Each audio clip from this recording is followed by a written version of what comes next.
All right, we're going to go ahead and get started here. It is 1 o'clock, a little after actually. So we'll go ahead and get started with this session. Just a bit of an agenda for the hour. We're going to go ahead and go through the slides.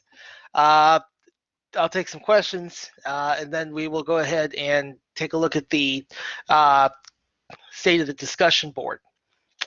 All right, so we are in week 11. So this week's lecture was citation, works cited, and the introduction of the proposal argument. Okay, so let's go ahead and get into it. Let's not waste any time. All right, so starting with citations in MLA format. Proposal essay requires a minimum of 6 research sources, which you should be gathering right now because they are the annotated bibliography. As such, you need to be knowledgeable of how to cite the information you receive from those sources in your text. A few ways to accomplish this, which all fall under proper MLA formatting rules. Okay, as I've been grading the evaluation essays, I've been finding a whole lot of variance in terms of how people are citing things, how often people are citing things. I've actually had to let one student know that no, you cannot cite things the same way that Wikipedia does, because they actually used the Wikipedia style numerical notes and link them to basically hyperlinks at the end of the paper. We don't want to do that. So this lecture this week was intended to tell you how to do this. So basic form of MLA citation involves a parenthetical citation at the end of a sentence, which includes the information you're citing. Okay. As a reminder, you need to cite anything that you did not generate yourself. Okay. Any research that you did outside of what you're actually doing, you need to have a citation when you cite information from those sources. Within the parentheses is the author's name or a shortened title of the source if it's an anonymous author or if it's an author with multiple works. This may also include page numbers if the source is a print source, otherwise leave it at the name or title. Okay? Citation appears within the end punctuation of the sentence. So in other words, the citation appears in front of the period, as we have shown here. If citing a quote, the closed quote mark goes in front of the citation while the end punctuation goes after it. Okay, so once again, it's in front of the period, but the period is outside of the quotation marks, and so is the citation. All right. If you want to go more advanced with this, more artful writers are able to cite their sources without using the parenthetical citations. It's immensely easier in the era of more common internet sourcing. So if you have a lot of internet sources, you can actually do this a lot easier. Including the source of the information within the text is better for the flow for the reader than the parenthetical citations are. Basically, what you're doing is you're inserting your citation into a signal phrase when you start mentioning the information you got from that particular source. Okay. For example, I have here, author name explains that, and then cite information in your own words. Or if it's a quote, you give the quote of the cited information, and then the signal phrase for it says author name. Okay. One thing I did not mention in the lecture that I should mention now, it is proper in MLA format to credit the author only. Okay. I have seen a lot of people who have been doing signal phrases where they talk about in an article titled this, it says that. Okay. Do not credit the article. The only thing that gets credit in signal phrases is the author. Okay. If you need to clarify which article by that author, because there's more than one, then you can use a parenthetical citation after the cited information to show which article you got it from. Okay. But primary priority needs to go to citing who the author is rather than the title of the work. Now, if a source is being quoted by someone else, however, you'll need to include the source where you found the quote in a parenthetical citation. Okay. So as you see here, cited information, quotation marks, signal phrase asserts source name, then parentheses quoted by author name on which page. Okay. All right. We have citation exercise. I have placed the thread up so that you can do this. In the chapter, there are 4 excerpts from 4 separate articles located in sections of the chapter covering introductions and telling an anecdote. You're going to choose one of the excerpts, read it, and then write a simulated sentence citing the excerpt. Write the sentence in a way that uses a parenthetical citation, then write it again with an integrated citation. Okay? And they do give you the correct bibliographical information, such as the author name, title of the work, things like that. Okay? So, moving on. Now we get the works cited listings, which, again, this has been a fairly wide crapshoot in the papers I've seen thus far in the class. Works cited page requires the following according to MLA. It must be separate from the last page of the accompanying essay. Too many people have been attaching it to the last page, okay? The easiest way to do this is after you write the last line of the essay, go up to the formatting menu on Word and insert a page break, okay? That will force your cursor onto a new page, and then you can start the works cited. Additionally, for this and all assignments, the works cited page does not count toward the essay's page count, okay? Most people have been pretty good about that.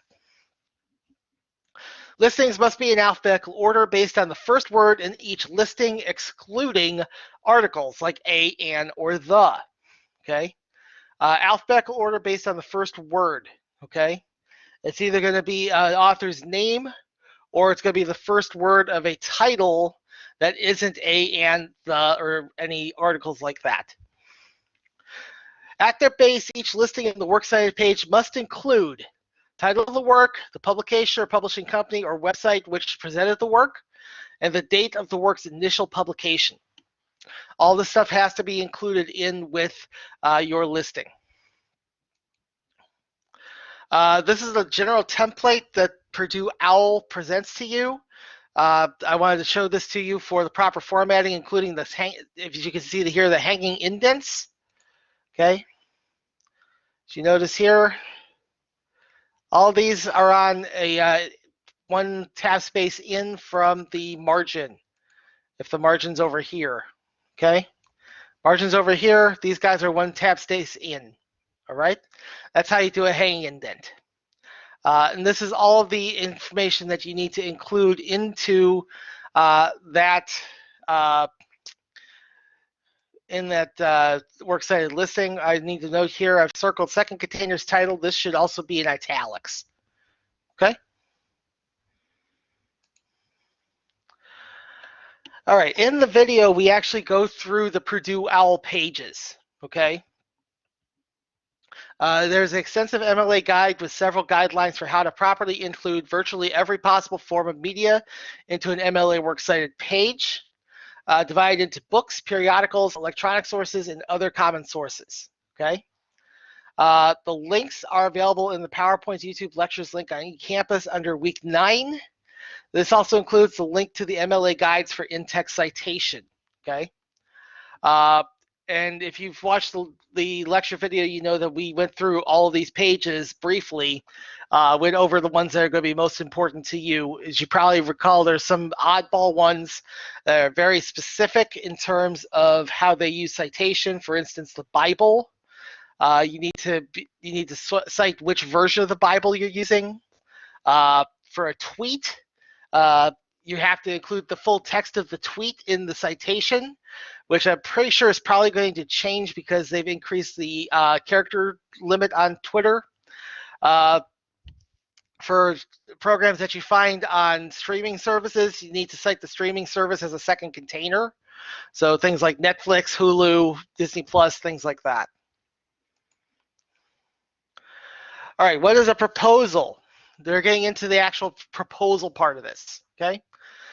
The 2 previous essays are about arguing a side of an issue or presenting an opinion on a subject in regards to its quality. These are mainly reactive arguments. They're where the situation pre-exists and you're presenting your side. So you're reacting to the circumstances rather than coming into it with something fresh. Proposal argument, on the other hand, is a call to action on the part of the writer toward the audience. It's proactive, okay? It wants a particular outcome and is arguing why that outcome is a good thing for the audience in question. So you are trying to say, you have this problem, I have this solution, here's the reasons why this solution is right for you. Okay? We have a couple types of proposals. One of them is a practical proposal, where you focus on concrete solutions to problems that currently exist. You're offering a solution ahead of performing the action, usually by asking for permission to pursue that solution. You're trying to argue, I have the solution, I'm ready to go, I need something, I need a commitment from you, I need money from you in order to proceed, and I need permission from you to proceed. It could be proposing the elimination of a factor which causes a problem, or for adding a factor which will mitigate a problem. So proposals go both ways. You can either be proposing, hey, we got to add something to the system, or you can be proposing, we need to cut something out because this has become a loggerheads, okay? This also includes proposals asking for funding, such as grants or loans, okay? As you may recall, there is a example of this type of a proposal from Chris Spear from a 2018 House Transportation and Infrastructure Committee hearing. All right, then we have policy proposals. The other type of proposal, they focus on swaying public support toward a public policy. These are probably what you're more familiar with in terms of proposal arguments. These are ones that politicians use for particular laws or particular legislation, okay? Many times they're pursued in the news media as politicians curry favor for their pet legislation, usually either going for their constituents or, in the case of certain legislators, are going for their funders, okay? Going for their donors, all right? This includes stuff that you find in political advertising, the arguments that are made there, okay? And I showed you the two examples from the 64 presidential campaigns, specifically the Daisy ad by Lyndon Johnson, where the little girl's counting flower petals and then gets nuked, okay? So when you're writing a proposal, you need to have a conversation about what the problem is that you're proposing a solution for. And these are 11 questions for that conversation based on your topic. Why is the problem a problem? Okay. For whom is it a problem? So you're identifying your audience. How will these people suffer if the problem is not solved? Or actually, you're not, in that case, you're not looking for your audience, you're actually looking for, in this case, you're looking for who is going to benefit and whose side are you taking, okay? Who has the power to solve the problem, okay? This is probably who you're actually directly addressing. Why hasn't the problem been solved by now? How can the problem be solved? This is where you create your solution and bring it out and bring it to the open. What are the probable benefits of acting on your solution? What costs will be associated with it? How much is it going to cost in manpower? How much is it going to cost in time? How much is it going to cost in money? How much is it going to cost in material? Things like that. Who will bear those costs? Okay, where are you going to get that time or manpower or material or money from? Why should the solution be put in place? Why is it the right solution? Why is it the best way to solve this problem? Related to that, what makes this solution better than the alternatives? Okay. Why should we go with your plan rather than somebody else's who may have a contrasting plan?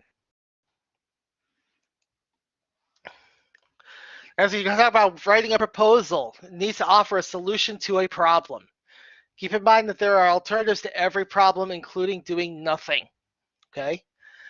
So you need to try to find a way to present a solution that involves some sort of action.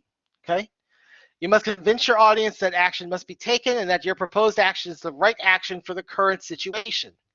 You need to look at the context. You need to look at the current circumstances. You need to look at who's being affected, who's possibly going to be affected in the future.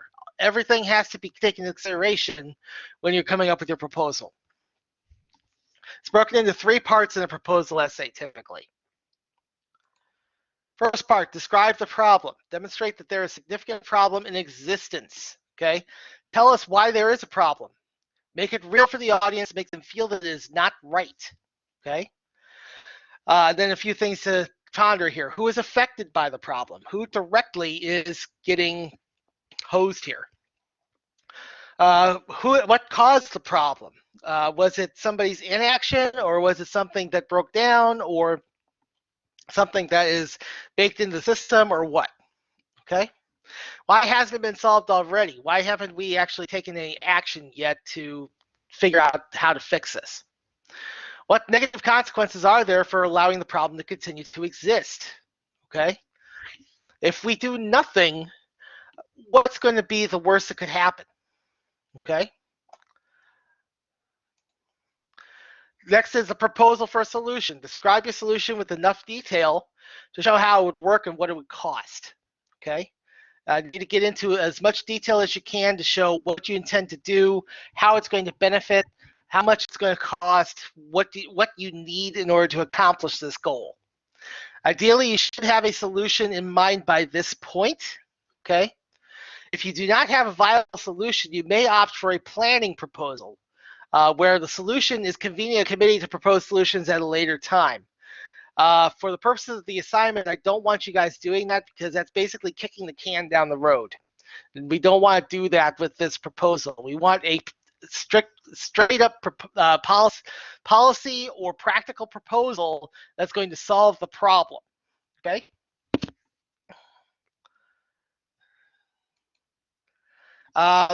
Next part is justification for your proposal.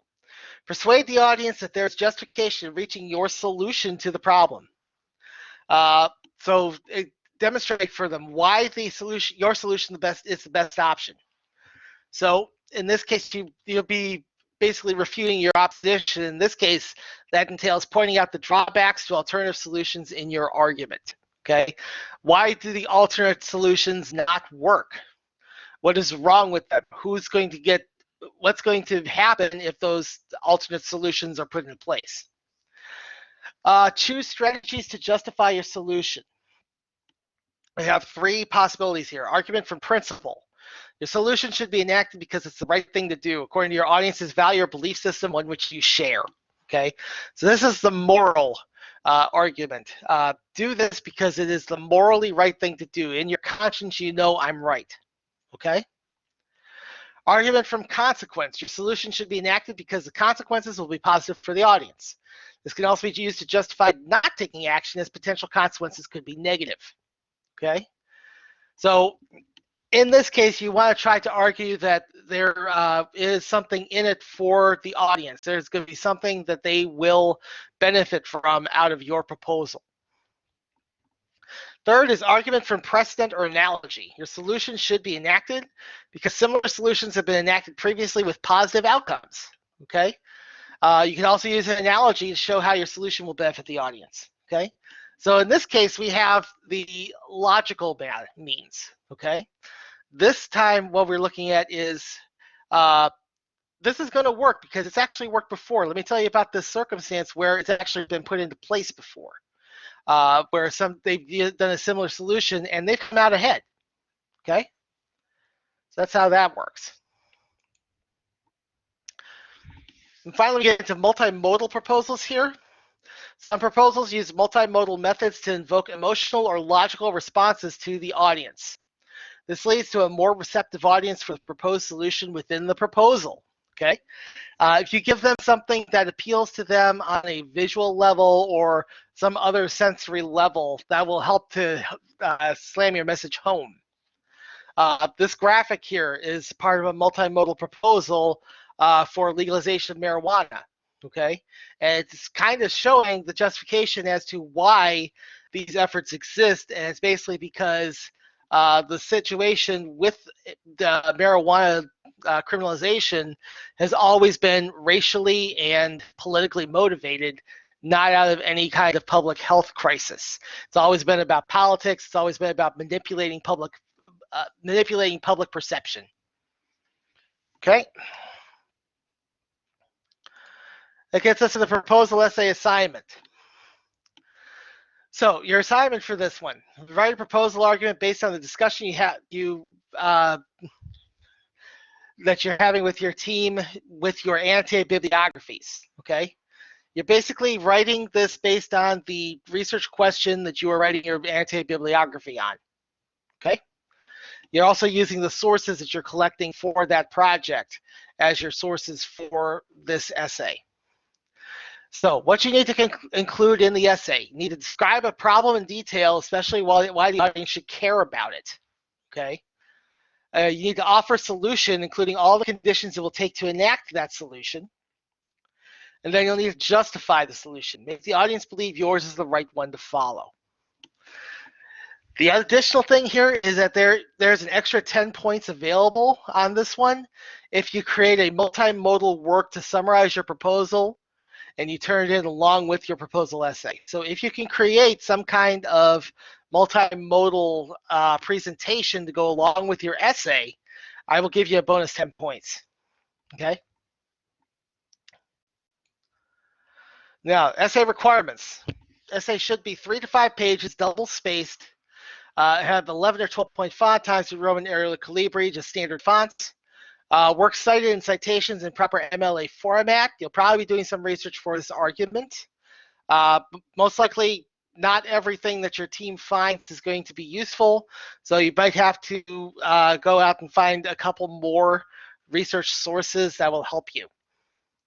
Essay should be well workshopped by the final draft. The last 2 weeks of class are the workshop weeks for this particular essay, okay?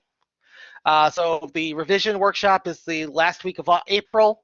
The proofing and editing workshop is the first week of May. All right. Turn in the following with your files in this order. Should include the final draft, the proofing and editing draft, the revision draft in that order.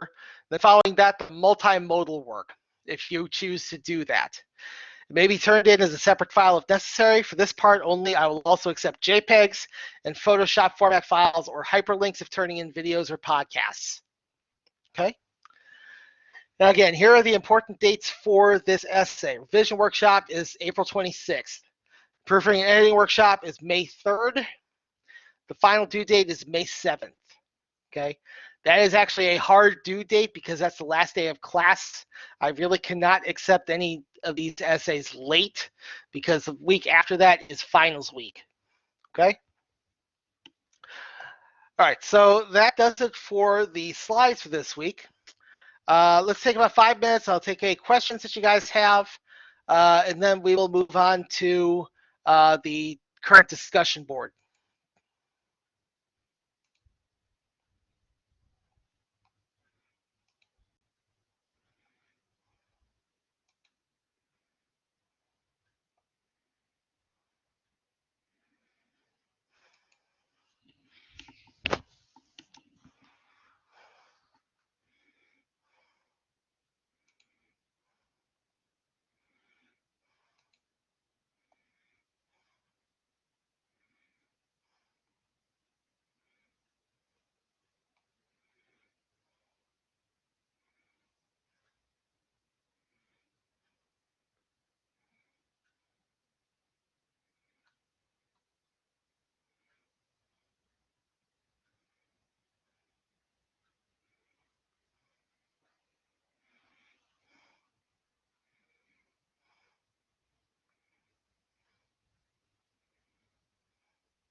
All right, folks, so we're going to go ahead and take a look at the last 3 weeks on the weekly discussion topics, okay?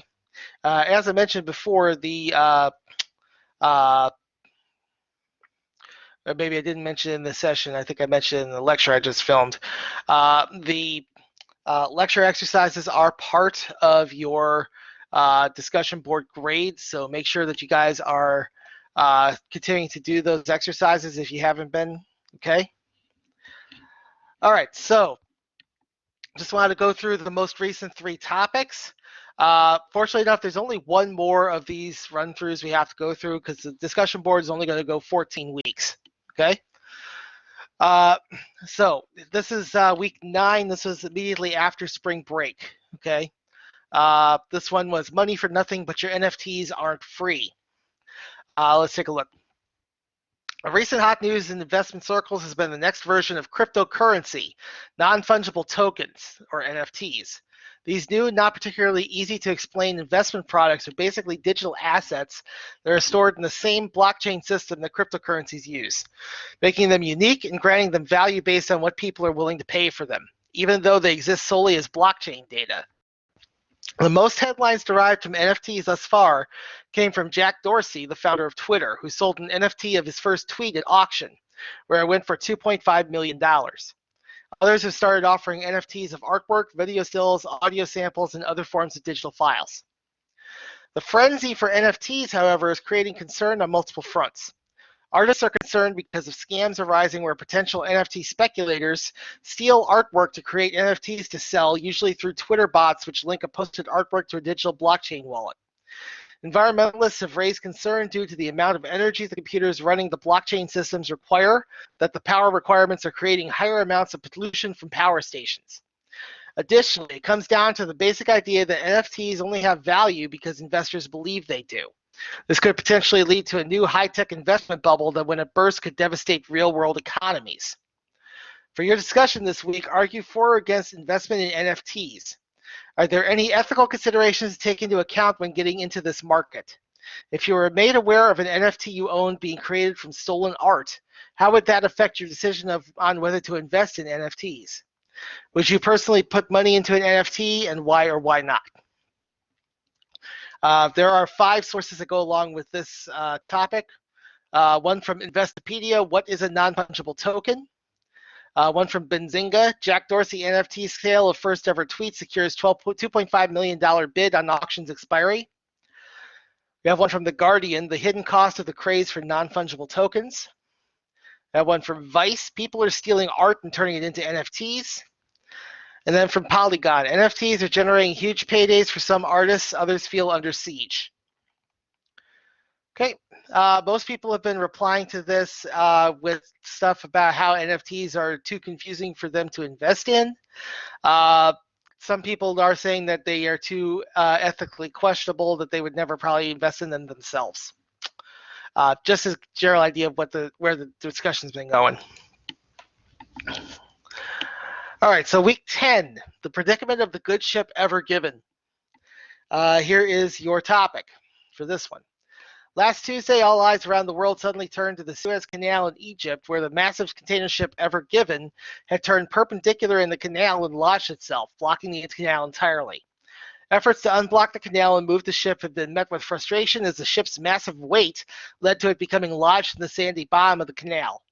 As of today, Monday, March 29th, the Ever Given was finally underway as high tide and mechanical aids were able to free the ship from its diagonal position in the canal. As the ship remained stuck and unmoving, shipping traffic and other naval traffic, including some Russian warships, backed up considerably with no outlet. Eventually, much of the traffic wound up turning around to an alternate course around Cape Horn in Africa, the route shipping took in the centuries prior to the construction of the Suez Canal. The delays and excess costs caused by this redirection is likely to cause economic repercussions for months after the ship itself is freed from the canal. Already, some shipping companies are talking up charging a Cape fee for redirecting cargo around Cape Horn. In addition, there is also dealing with delays of vital supplies being shipped on both the delayed ships and the Ever Given itself. This included numerous oil tankers and container ships carrying shipments of COVID vaccines. For your discussion of this week, talk over any repercussions that should take place from this incident. Should anyone be held accountable for the accident that led to the ships running aground, and if so, whom? What should any companies or businesses affected by the shipping blockage do to try to compensate for the delays caused by this situation? What can governments such as Egypt, through whose territory the canal runs, do to prevent situations like this occurring again? This one has 6 sources. One from the Daily Mail: race to unblock the Suez Canal. Captain blames sandstorm for running aground his 200,000 megaton megaship and blocking one of the world's most important waterways. We have one from Forbes: Suez Canal crisis underscores why business leaders need crisis contingency plans.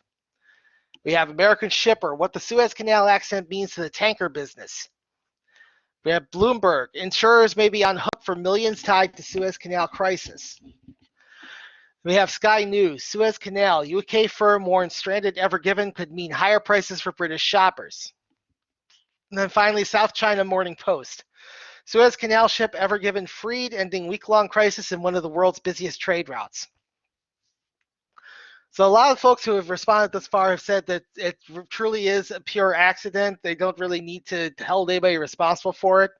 As an addition to this story, I would note that there's now word coming out of Egypt's first female ship captain receiving harassment and blame for the Ever Given running aground, lodging the canal.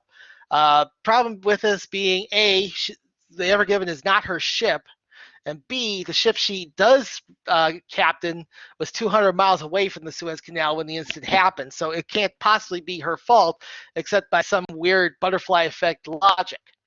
Okay? So, up to you to decide how you want to respond to that. Then we have week 14, or excuse me, week 11 rather.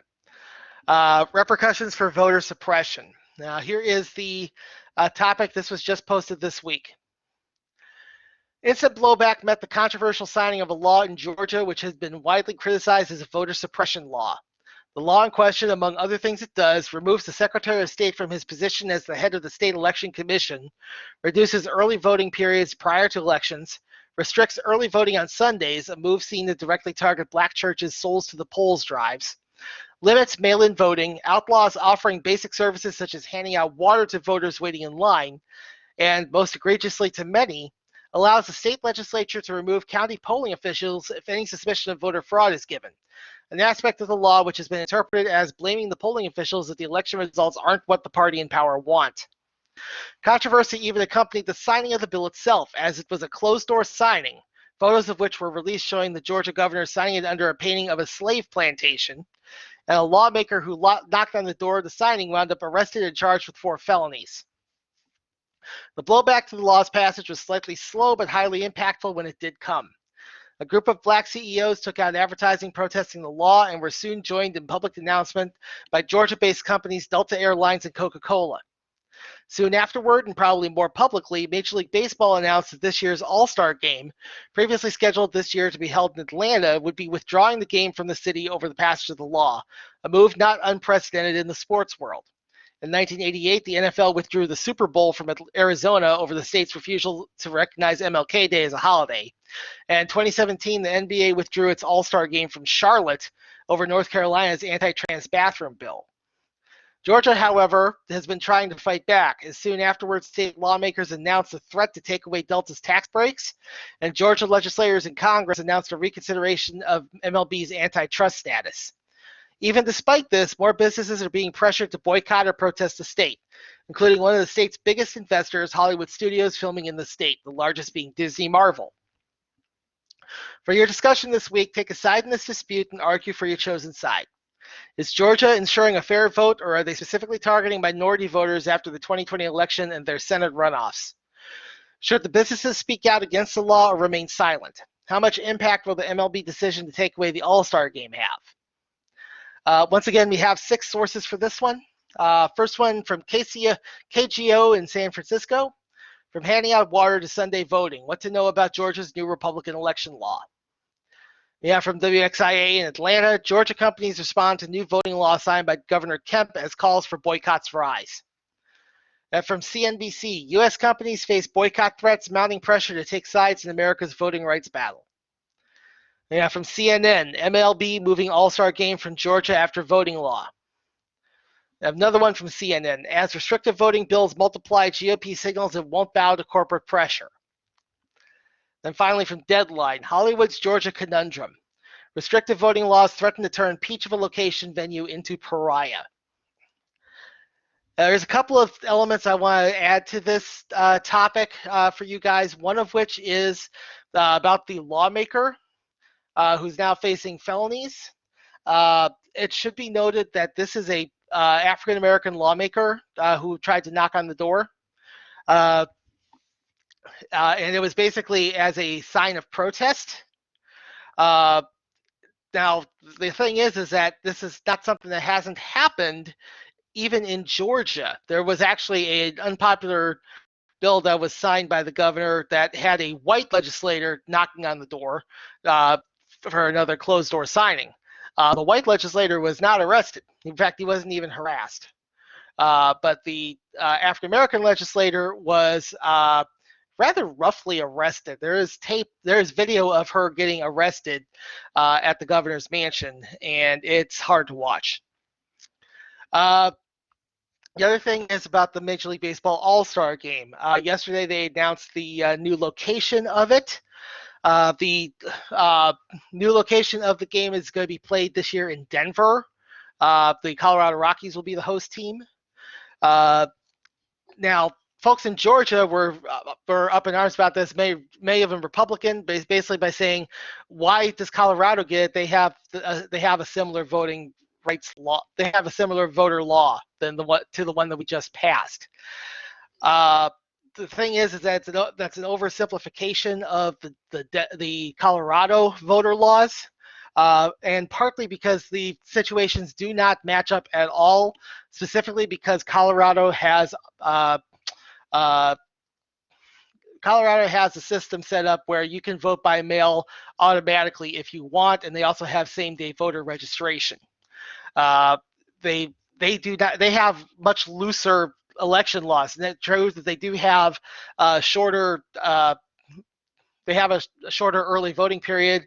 They have a shorter absentee voting period than other states do. But the other thing is that anybody can get a mail-in ballot, and they made it exceedingly easy. There's no ID requirements. That's another thing in the Georgia laws, that there are now new ID requirements for absentee voters. There's a lot of stuff in the Georgia voting code that does not exist in the Colorado voting codes. So that's why they're basically trying to compare apples to oranges here. Okay, it's an unfair comparison. It's a fallacious comparison. Okay, so those are the current discussion topics, including the previous ones from before spring break. That brings a total to 11. When we get to week 14, we'll do one more overview of the most recent topics, and we'll get you guys as up to speed as we can. Okay. So let's open it up one more time for questions here. Anybody has any questions? Go ahead, raise your hand. Let me see you. I'll be another 5 minutes, and then we'll cut you guys loose.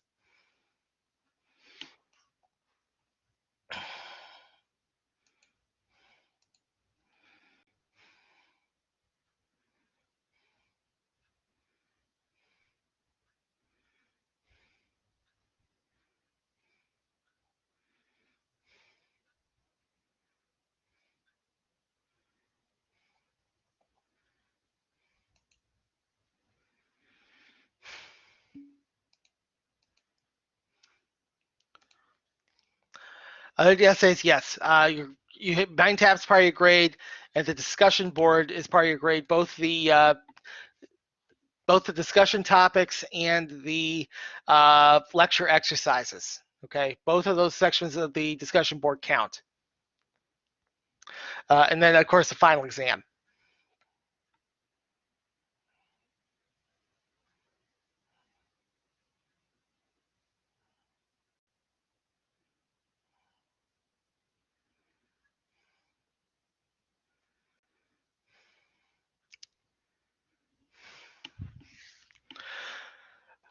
Oh, I should also note the only other thing you're missing there in your list, other than the essays, discussion board, mind tab, final exam, the annotated bibliography is also part of that, unless you counted that with the essays.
All right, so if there's no more questions here, we'll go ahead and cut you guys out, cut you guys loose here. Uh, so continue going on with mind tap, with the discussion boards, with the annotated bibliography, and do your best here. We will have another lecture next Monday, another one of these sessions next Wednesday. I will see you guys then. Thanks for coming.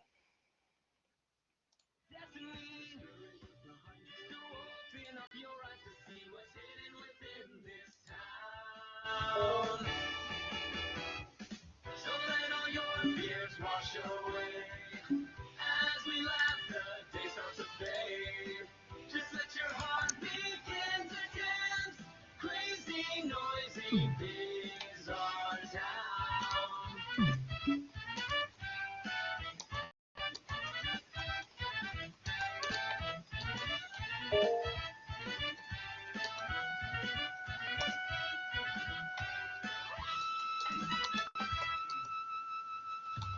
let all your cares fade away.